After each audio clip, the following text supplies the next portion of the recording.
Hello once again, ladies and gentlemen. I am back, and I am back with chapter 2 of my latest fan fiction work, Twisted Metal: Rules of Engagement. For the benefit of anyone who hadn't seen chapter 1 yet, I have put a link to the playlist of this live reading series in the description of this video, and going forward, I will be doing so with every chapter I post on this channel. But without further ado, let's get into it. Chapter 2. Let the games begin. The garage doors opened, leading out into a large circular arena with crowds of people in the stands spectating. They were cheering and chanting, waiting to see this year's Twisted Metal begin. Meanwhile, Calypso continued his conversation with Allison. The rules of the game are quite simple, really. Just destroy your opponent before he destroys you. This is only the first event, so surely you can handle a one-on-one fight. Today you'll be facing one of my personal minions, but as the games progress, you will see the other drivers competing for the grand prize. Keep an eye on that little health indicator in your display. I set that up so battles don't end prematurely with a lucky shot in the first minute. All throughout the arena, I've scattered a few additional weapons for you both.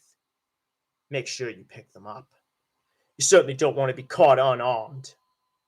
I've even set up cubes of biotic energy to appear from time to time. Driving through these will repair your car somewhat. Certainly beats the alternative, you know. One last thing. Every vehicle in the contest is equipped with its own unique weapon. A special weapon, so to speak. When it is ready to fire, you'll see the box light up on your display. Make those shots count, Miss Sorcha. You monster! You monster! You dragged me off the streets, locked me up like an animal, put the fear of God in me, and now you're forcing me to fight for my life in your sick game? You won't get away with this, Allison shouted. Miss Sorcha, you know that Twisted Metal provides a service to the world. Why would anyone want to bring me down? Calypso scoffed. Allison was too incensed to reply. She merely hit the gas and drove her car into the arena to the sounds of thunderous applause from the figures in the stands, wearing business suits and strange black and gold face masks. Several men wearing red and black jumpsuits were above the arena in hover pods. Allison could see her opponent. It was a big gray Chevy Tahoe with lifted up wheels. She could make out the driver as a skinny shell of a man who looked like he was already dead. His eyes glowed with what looked like fire. Calypso's voice rang through the arena.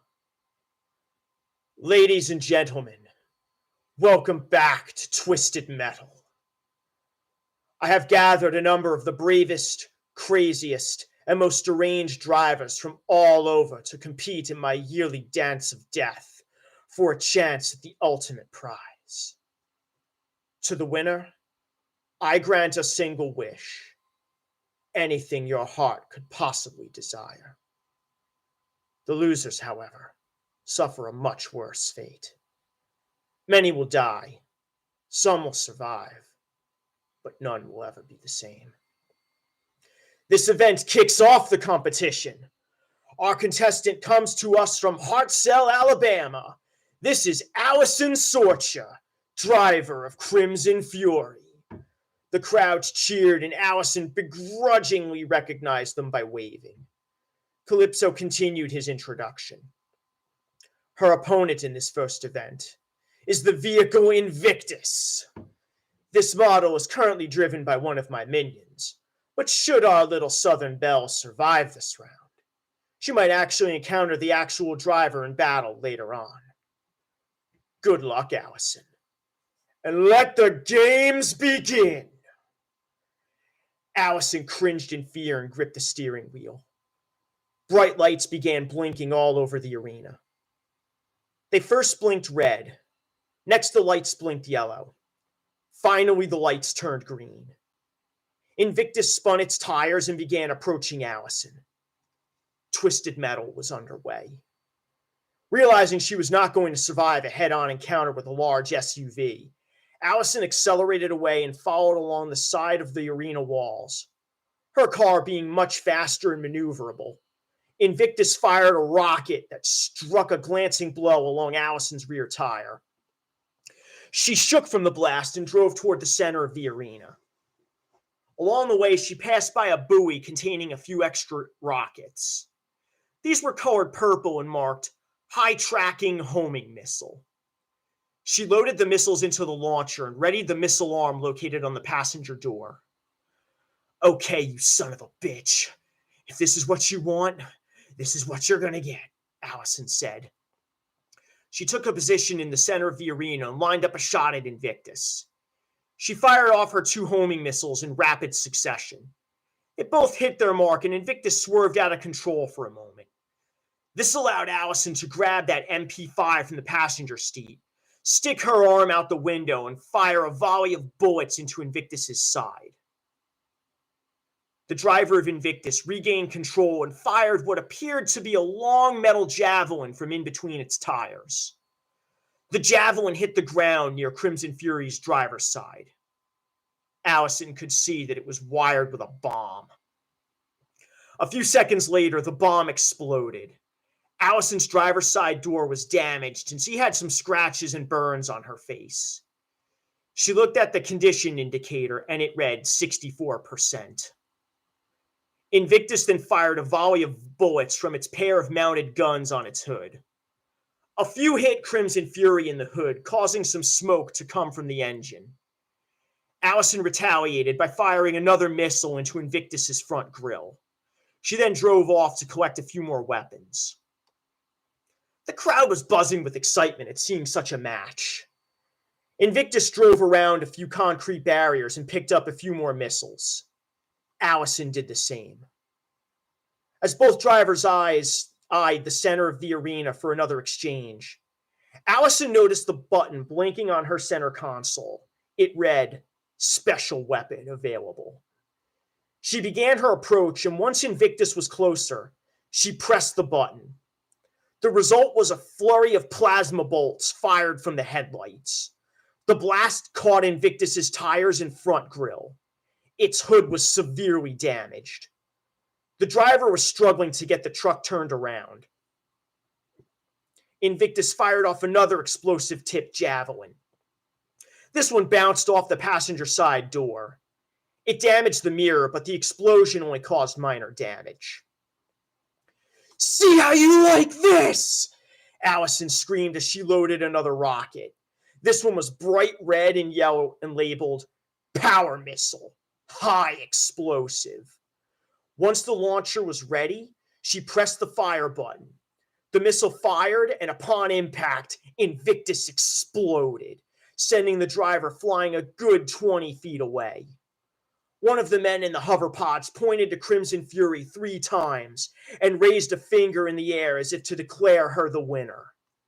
The big television monitor on the wall showed a graphic that flashed, "Winner, Crimson Fury," and the crowd began cheering. Calypso appeared on Allison's console screen. "Miss Sorcha, nicely done. You have won your first event. Go back inside and take a well-earned rest. Your next event is tomorrow. One step closer to freedom." "Screw you, Calypso!" Allison screamed. She drove back into the garage, where a black and blue ramp with blue and white electricity sparked through it. As she drove through, the electricity zapped the car, completely repairing all damage and healing Allison's wounds. Allison looked at her hands and was shocked. So shocked that she didn't notice the guards open her car door to help her out. They appeared much friendlier this time. "Nice driving out there," the guard said. He took Allison's hand and led her down a corridor to another room. This one looked more like something you'd expect from a cheap motel room. but even that was a huge improvement over the holding cell she was previously in. She turned on the TV and sat on the couch. It turned out Calypso was broadcasting Sweet Tooth's event right then and there.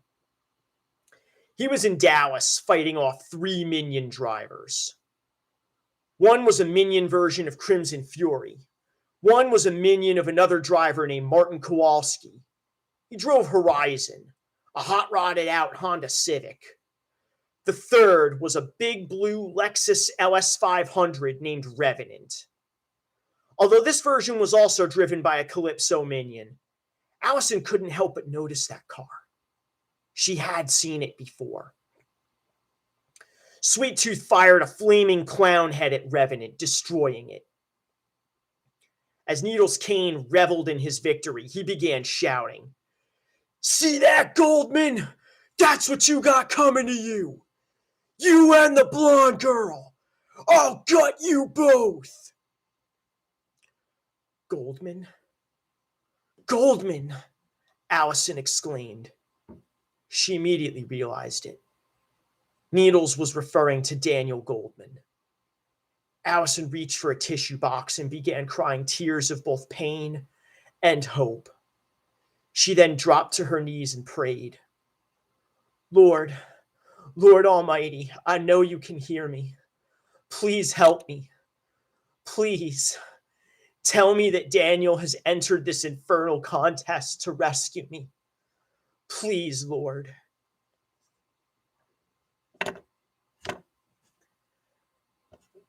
That concludes chapter 2 of this live reading. I hope you enjoyed, and I hope you'll join me next time for chapter 3. One thing I should say, however, is that I don't have a timetable on when that's going to come out. I'm just doing these as I finish them. So all I can say is, when will chapter 3 be ready? When it is done. Hey, Jay, good to see you. I didn't get a chance to look at the screen because I was preoccupied with looking at the actual work itself. So I didn't get a chance to see this, but now, hey, glad you tuned in. But I thank you.